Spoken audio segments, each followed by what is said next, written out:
तो नए साल की हार्दिक शुभकामनाएं दोस्तों। अब देखिए 6 दिन बाद लग जाएगा 2025 है। 2025 की शुरुआत से ही बहुत सारा एक्शन होने वाला है मार्केट के अंदर। बजट से लेकर बहुत सारे इवेंट्स है, ट्रम्प का आना वगैरह वगैरह, उसके बाद और भी ढेर सारी खबरें आती रहेंगी।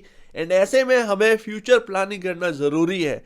एंड ऐसे में मार्केट भी डाउन है और यहाँ पर हम स्टॉक्स को तलाश कर रहे हैं कि कुछ ऐसे स्टॉक्स अंडर वैल्यूड मिल जाए ताकि उन्हें लॉन्गर टर्म रखकर अच्छा खासा मुनाफा कमाया जाए। एंड ऐसे में मैं आपके सामने कुछ स्टॉक लेकर आया हूं जो कि बैंकिंग और आईटी से रिलेटेड हैं। ऑफकोर्स हम उनके ऊपर बात कर चुके हैं, बट आज थोड़ा सा डिटेल में बात करेंगे कि इनमें खासियत क्या है।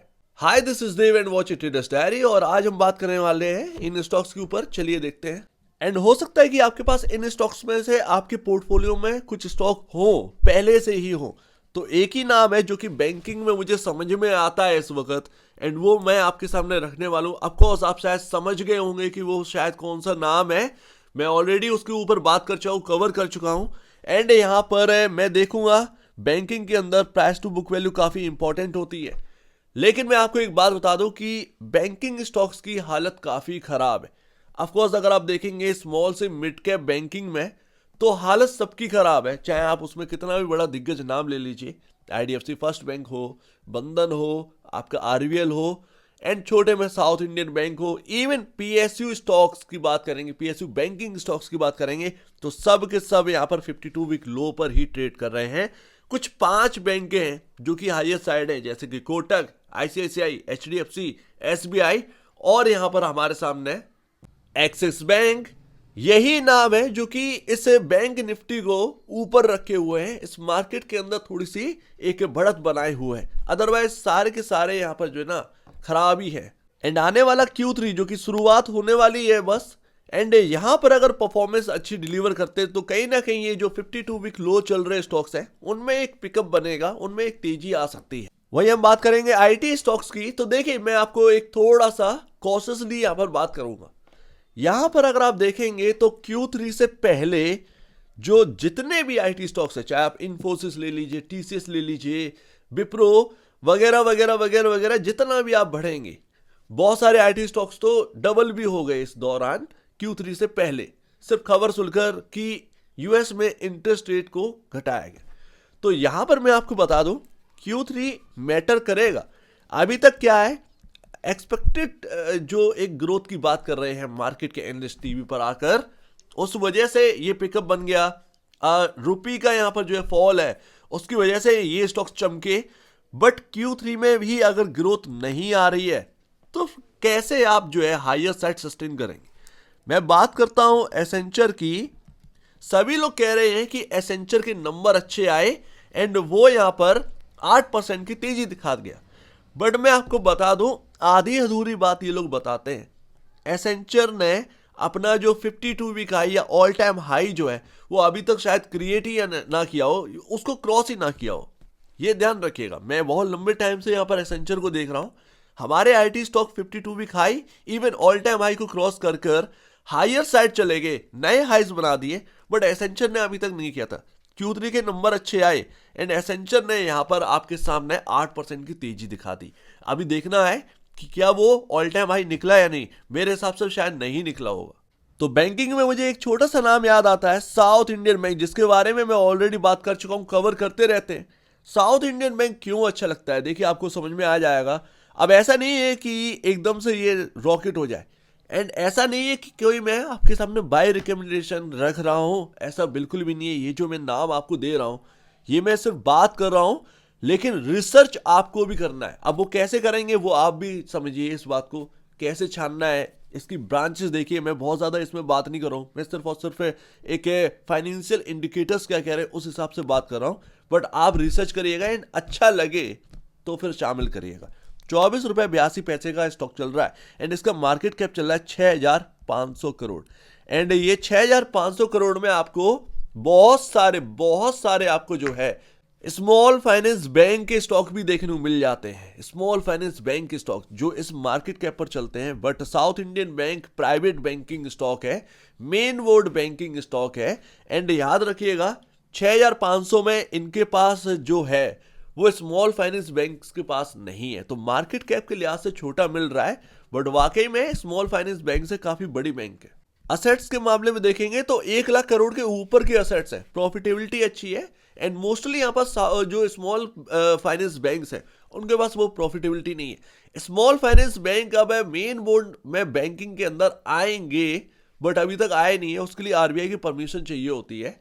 एयू स्मॉल फाइनेंस बैंक को शायद मिली है, तो यहाँ पर उसको बात छोड़ते हैं, अब इसको देखते हैं। Price to book value 0.69 time पर है, यानी कि आपका बुक वैल्यू कह रहा है 35.91, उससे नीचे ही ट्रेड कर रहा है। एक अंडर वैल्यूड स्टॉक हमें देखने को मिलता है। Q2 की परफॉर्मेंस बहुत अच्छी है। Q3 की यहाँ पर जो है देखना है कि कोई इंपैक्ट तो नहीं आ रहा जो बैंकिंग के ऊपर इंपैक्ट है।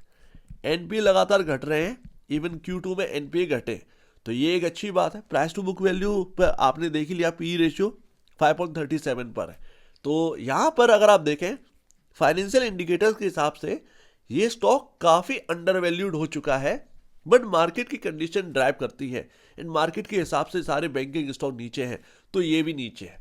एंड Q3 का अगर अच्छे रिजल्ट आ गए तो कहीं ना कहीं एक अच्छा पिकअप बन सकता है इस स्टॉक के अंदर, पॉसिबल है। लेकिन ऐसा नहीं है कि ये कोई 2 दिन वाला बैंक है या आपको सिर्फ एक ही क्वार्टर देखना है, ये लंबे नजरिए का बैंक है। साउथ में एक अच्छी प्रेजेंस है। देखिए यहां पर बहुत सारे लोगों का मानना है कि स्टेट वाइज तो नहीं है, नहीं स्टेट वाइज नहीं है, साउथ में यहां पर ना प्रेजेंस है। नॉर्थ में भी प्रेजेंस है जगह जगह साउथ इंडियन बैंक की, बट बात वही होती है ना कि कुछ बैंक्स होते हैं जो नॉर्थ में अच्छा वर्क करते हैं, साउथ में उनकी प्रेजेंस कम होती है। कुछ साउथ में बहुत अच्छा वर्क करते हैं, नॉर्थ में प्रेजेंस कम होती है। ओराइजन की बात है, तो यहाँ पर साउथ से यहाँ पर निकली हुई है, तो जाहिर सी बात है साउथ के अंदर प्रेजेंस बनाकर जो है वो नॉर्थ में ट्राई कर रहे हैं, तो बस यही बात। एंड अब बात करते हैं आईटी की, डेटामेटिक ग्लोबल सर्विसेज लिमिटेड। अब ये स्टॉक को ना मैं 100 रुपए, जब मैंने चैनल की शुरुआत करी 100 रुपए पर था ये स्टॉक। एंड धड़ल्ले से मैंने आपको ये समझाने की कोशिश करी है कि जो न्यू आईपीओज आ रहे हैं आईटी स्टॉक्स के, उनके कंपैरिजन ज्यादा बेहतर है डेटामेटिक, वहां से ये एक अच्छा रिटर्न दिया। अब ऐसा नहीं है कि मेरी बात सुन के चल पड़ा, नहीं, बस उस बात को जो है वो कैच कर लिया। तो ये इतनी सी बात थी एंड आपको समझा पाया। यहां पर एक अच्छा खासा रिटर्न मिल चुका है, लेकिन बहुत लंबे टाइम से कंसोलिडेट कर रहा है। ठीक है, ऑफ कोर्स यहां पर जो है Q2 के number most of the IT stocks कुछ इनलाइन ही रहे हैं, तो इनके भी रहे हैं, लेकिन ये अपने जो हाईज हैं, जो 800 का जो हाई है उसको क्रॉस कर भागा नहीं है। तो मेरे ख्याल से अगर Q3 के अच्छे नंबर आ जाए थोड़े से भी, तो यहां पर पिकअप बन सकता है, क्योंकि इसका मार्केट कैप 3800 करोड़ के अराउंड है, जो कि काफी छोटा है। बहुत सारे जो आईपीओज आए थे आईटी के, उनके कंपैरिजन वो तो अभी भी हाई वैल्यूएशन पर है, ये तो बहुत चीपर वैल्यूएशन पर ट्रेड कर रहा है। And price to book value देखिए 3.0 टाइम पर। बहुत सारे जो ग्रोथ स्टॉक के नाम पर बेचे जा रहे हैं मार्केट के अंदर, वो 15 टाइम पर ट्रेड कर रहा है, तो रिस्क रिवॉर्ड यहाँ पर फेवरेबल दिखता है, इसीलिए मैं आपके सामने ये नाम रखा। यहां पर अगर आप देखें तो पी रेशियो भी 21.63, ऐसा नहीं कोई 35-40 का पी देखने को मिल रहा हो, तो ये काफी अच्छी है। एंड एआई हो या फिर आपका डेटा एनालिटिक्स, ये लगातार अपनी प्रेजेंस बढ़ा रहे हैं। आप इसके बारे में पढ़िएगा तो आपको समझ में आएगा। माइक्रोसॉफ्ट को पायलट में भी यहाँ पर जो है ना एक रोल है इनका, छोटा मोटा ही सही, बट यहाँ पर कंट्रीब्यूट कर रहे हैं। आईटी में दूसरा नाम है साइंट लिमिटेड, जिसके बारे में आपको सुनने को मिला होगा। मल्टीबैगर स्टॉक है, ये भी मल्टीबैगर स्टॉक है। अच्छा, 2020 के बाद जो हायर साइड टिक गए ना, वो आगे बहुत कुछ करके दिखा सकते हैं। 2020 के बाद जो तेजी आई आईटी के अंदर, बहुत सारे स्टॉक में तेजी आई एंड बहुत सारे स्टॉक ढह गए, ये उनमें से नहीं है। 2020 के बाद भी डेटामेटिक दौड़ा, साइंट भी दौड़ा, 200 पर काम करता था, 2000 का हो गया, बट ये अपनी जो एक ना रिटर्न है वो यहां पर टिका पाए मार्केट के अंदर, बहुत सारे ढह गए। तो साइंट यहां पर एक बेहतरीन नाम है, जिसके अंदर म्यूचुअल फंड का बहुत अच्छा इंटरेस्ट है।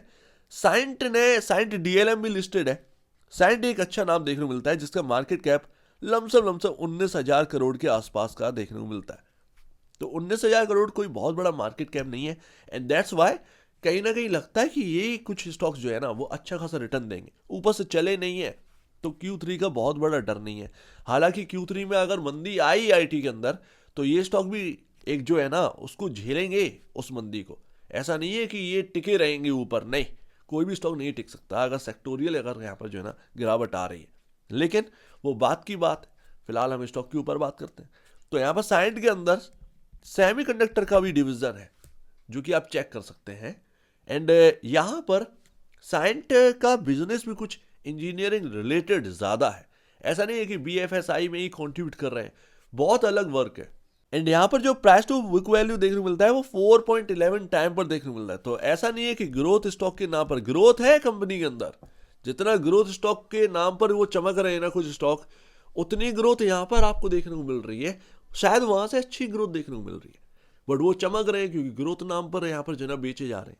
यहाँ पर जो है ना पूछने वाला कोई नहीं है, तो ये बात यहाँ पर आ जाती है। एंड यहीं पर निवेशकों को थोड़ा समझना चाहिए कि अच्छा क्या है एंड खराब क्या है। Price to book value 4.11 time, जो कि बहुत ज़्यादा रिस्क रिवॉर्ड फ्रेंडली है। ऐसा नहीं है, अगर यही चीज़ 15 गुना होती, मैं आपके सामने कभी सजेस्ट नहीं करता, ठीक है ना, कि आप इसके ऊपर रिसर्च करिए। रिसर्च की तो बात ही छोड़िए, नाम ही नहीं लेता। तो आप इसके ऊपर थोड़ा सा देखिए, समझिए।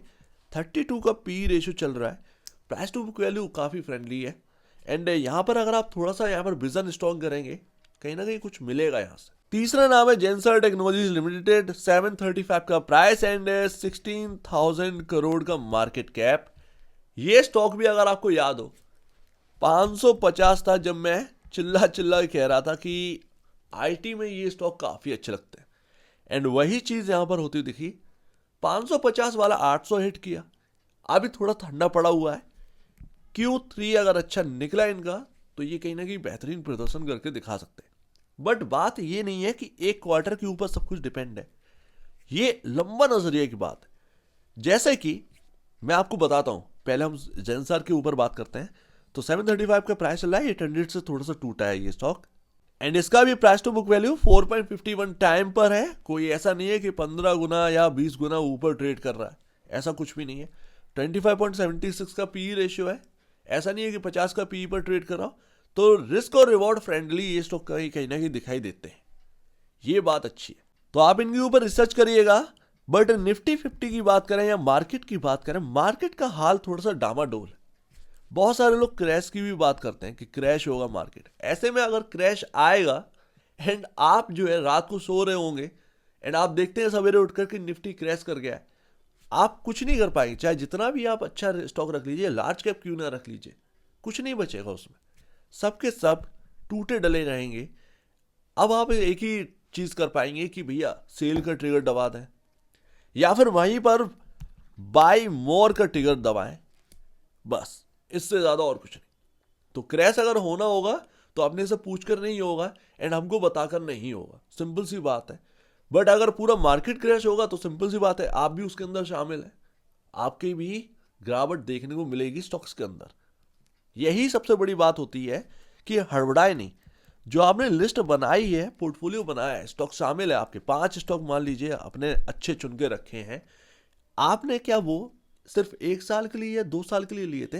नहीं, स्टॉक लिए आपने लंबे नजरिए से लिया करिए, जब अच्छे नाम आपको मिल जाए, ठीक है।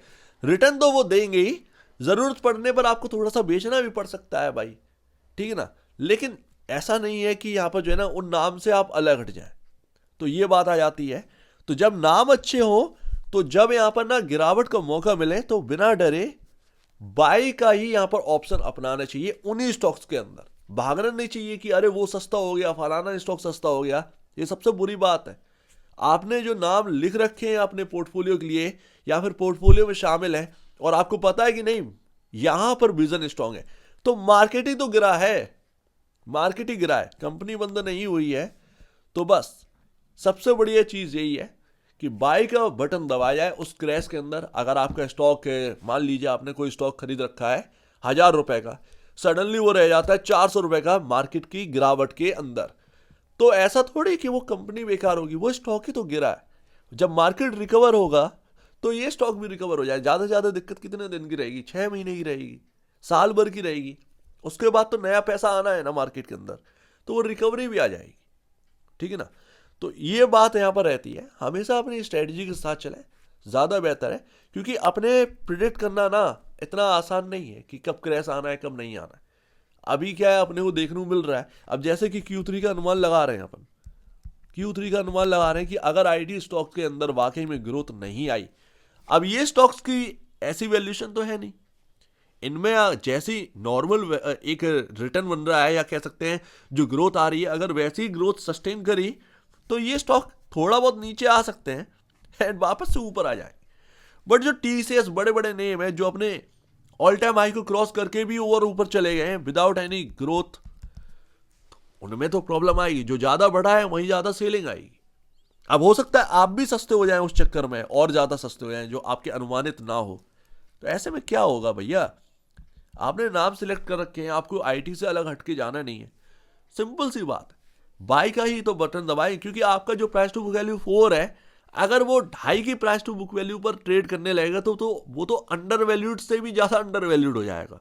ऐसे में आप क्या करोगे, ऐसे में सिंपल सी बात है कि जोड़ो गई, क्वांटिटी मैटर करती है, ये भी एक सबसे बड़ी बात है। तो जब जोड़ने का मौका मिल रहा है तो फिर जोड़िए। तो नाम तय रखिए अपने कि भाई मेरे नाम तय, मैं अगले 10 साल इसके अंदर कंट्रीब्यूट करूंगा, बस इससे ज्यादा हटके मुझे कहीं जाना नहीं है। कंपनी अच्छी है, लंबे नजरिए से देखना शुरू करिए। ये मार्केट वो है क्योंकि टेक्नोलॉजी लगातार बदल रही है एंड ग्रोथ पर एक बात यहीं पर आ जाती है कि यहाँ पर एआई हुआ या वगैरह वगैरह हुआ, यहाँ पर ग्रोथ अच्छी खासी है एंड ये कंपनियां जा रही हैं एआई के अंदर। तो ये सबसे बड़ी बात है, पॉइंट यहाँ पर यही है। तो चीपर मार्केट कैप्स पर मिल रहे हैं, चीपर वैल्यूएशन पर मिल रहे हैं, कहीं ना कहीं ये अच्छे साबित हो सकते हैं, एक लंबा नजरिया कहीं ना कहीं रख सकते हैं। लेकिन ध्यान रखिएगा, ये कोई बाय और सेल रिकमेंडेशन नहीं है। आप बस यहाँ पर जो है ना रिसर्च करिए एंड अच्छे लगे तो आगे के लिए देखिएगा एंड बस बात यहाँ पर खत्म करते हैं। तो एक बार नहीं, इससे पहले अब इससे पहले अपने ब्रोकर एडवाइस से जरूर सलाह लीजिए। खुद की स्टडी करें, उससे बेहतर कुछ भी नहीं है, खुद की स्टडी मस्ट है। तो आप दीजिए वीडियो देख लीजिए, बहुत धन्यवाद दोस्तों।